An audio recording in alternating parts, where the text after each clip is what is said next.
Hello, Earl. I'm Twist, and welcome back to Raw Recap and Review. This is part two of the December 15th, 2025 episode of Raw in Hershey, Pennsylvania, which was a very dead show. But we're right back into the thick of things, and we're starting off with a CM Punk promo.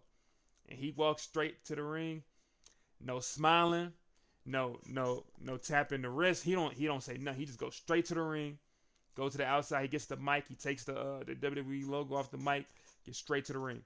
He wasn't medically cleared these past 2 weeks. That's why he wasn't here on Raw. He goes on a tirade about how Braun was complaining about almost getting hurt in War Games. Like he's like, bro, it's War Games, not board games. Like, what did you expect to happen? And then he calls him a cross-eyed nepo baby because if you don't know, Braun Breaker, his dad is Rick Steiner and his uncle is Scott Steiner. And goes on about how Braun was saying he wants the 2011 Punk. He says you want the 2011 Punk, but you can't even handle 2025 Punk by yourself. He says you need help from any and everybody. He said you need help from Brock Lesnar attacking me, from Bronson Reed attacking me, the Masked Man attacking me. Like, but you want 2011 Punk, but you can't handle me by myself. Like, he's like, what are you talking about? And then he said like he says Braun Breaker's been gassed up way too early, just like a lot of other people. Paul Heyman has gassed up a lot. And he also mentions if he mentions his wife's name again, he gonna rip his eyes out and pee on his single IQ brain. I was like, this man angry, man. He was going straight at him. He goes, I'm not gonna tell you to come out there Dolo on January 5th because he said he knows you don't have the heart to do it. He says so he'll rather want you to bring anybody and everybody he can to help him win. He said, hey. He said he wants you to bring the whole vision, his family, everything. He said because even at the end of the day, even Steiner math is going to say GTS equals 1, 2, 3. You lose, I win. That was a great fiery promo from Punk. He ready to put belt to ass, man, and I can't wait to see it. Dominic is backstage with Liv and Roxanne saying he hopes Logan beats his deadbeat dad. He tells us that JD is hurt and so he's going to be gone. So that's sort of explaining his absence. And then we get Raquel.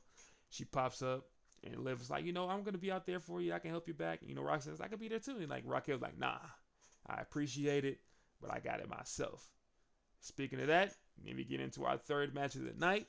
Another championship match for the World Heavyweight Championship. We have Stephanie Vaquer, La Primera, versus Big Mommy Cool, Raquel Rodriguez. Start the matchup with a tie-up where that Raquel wins by landing multiple hair slams. But they're getting back and forth into the match. Stephanie throwing a lot of headbutts, which is pretty cool for a moveset. Like, it's insane how many headbutts she throws. But then that leads to Stephanie landing a Hurricanrana combo. That leads to Stephanie and the Hurricanrana pin combo on Raquel that gets a kick out. After the kick out, Stephanie tries to land a crossbody on Raquel, but Raquel catches her. She lands a reverse suplex, which leads to another kick out, and that's how we get to a commercial break.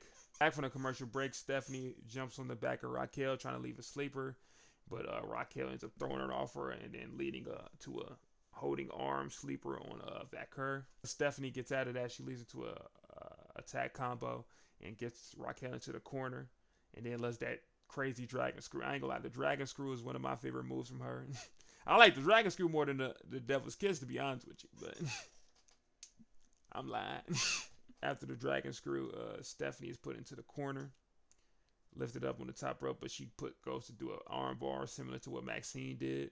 And just like what happened to Maxine, but a different, Raquel proceeds to pick up Stephanie and then slam her on the ring for a 1, 2, but we get a kick out after that. Raquel tries to get the upper hand on Stephanie, but gets reversed.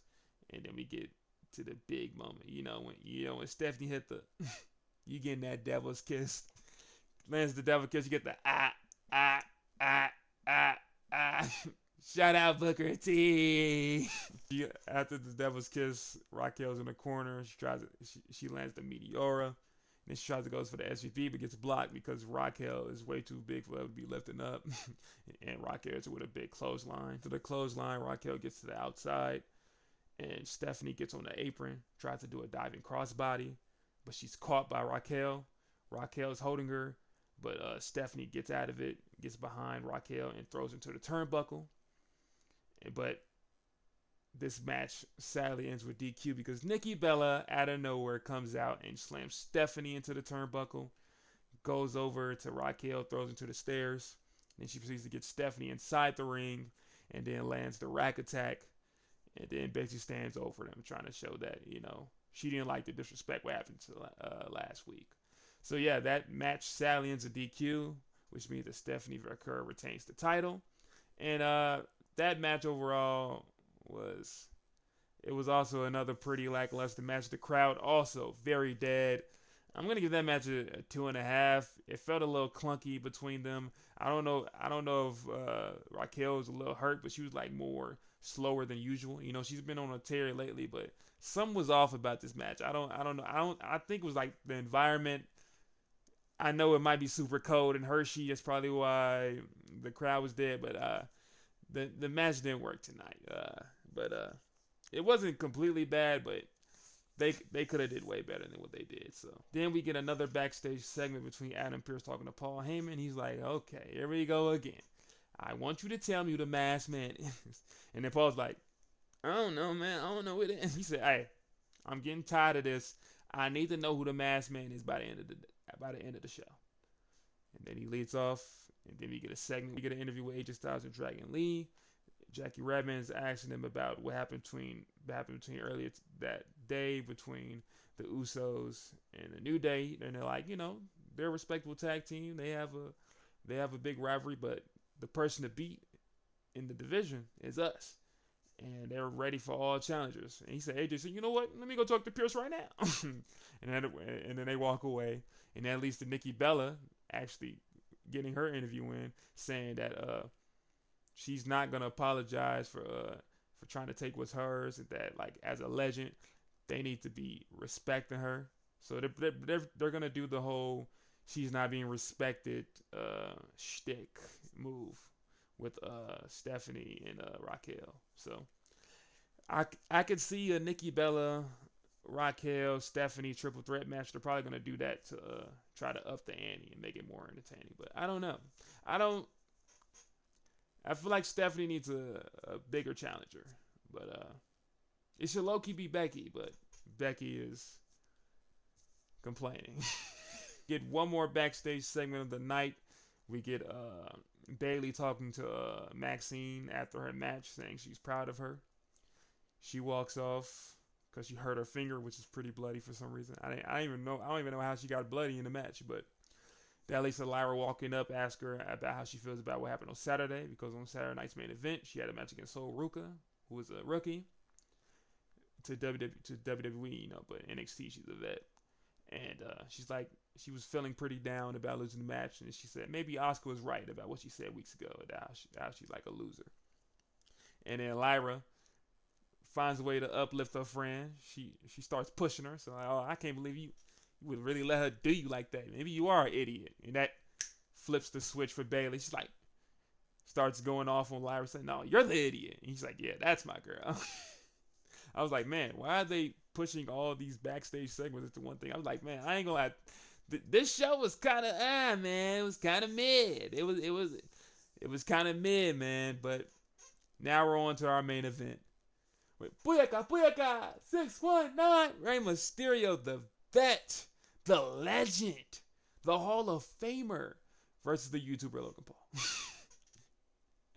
And again, sadly, we have another Rey Mysterio match with him wearing those nasty tights. Rey, I hope you see this, and I hope you don't take this like as disrespect or anything, but bring the pants back, gang. I like the freaky mustache you got now. Your jacket was tough, gang.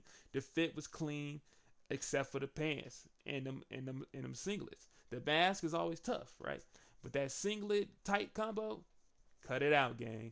The beginning of this match is a funny one. Logan takes off his headband that he usually wears, and he throws it at Rey Mysterio, and Rey's like, just throw a headband. He picks up the headband and he starts cleaning his boots with it. And that leads to them walking around, and then they actually get into a tie-up, which is funny. Whenever people tie up Rey Mysterio, it's hilarious because the height discrepancy is funny. But they get into the corner. They start going back and forth about who's back on the corner. Rey's back is on the corner when they break off. and he slaps the taste out of Logan. He's like, yeah, that's what you get. It's what you get.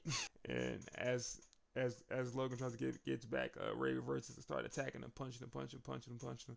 But that leads to Logan Irish whipping Ray. But Ray slides outside the ring. He's like, come on, Logan, get me, come on. Logan gets out the ring. Ray runs back into the ring.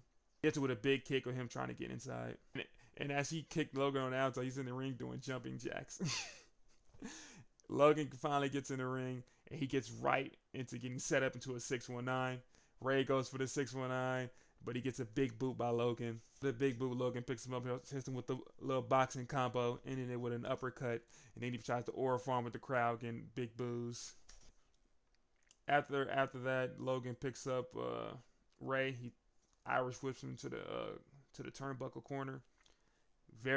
He hits so hard in the corner that his belt comes off, and then Logan proceeds to pick up his belt and start smacking him with it. After getting smacked with his own belt, Ray locks in. He gets the upper hand. He lands a Hurricane and tries to go for the 10 punches in the corner. He gets about 2 punches in before Logan reverses it, flips it around, and then he pulls him down by his left leg, which is crazy because he's had surgery in his knee about 5 times. Ray's on the ground. Logan tries to take advantage by doing a springboard moonsault about all the way to the other side of the ring, but Ray puts his knees up. That leads to Logan getting outside the ring, walking around.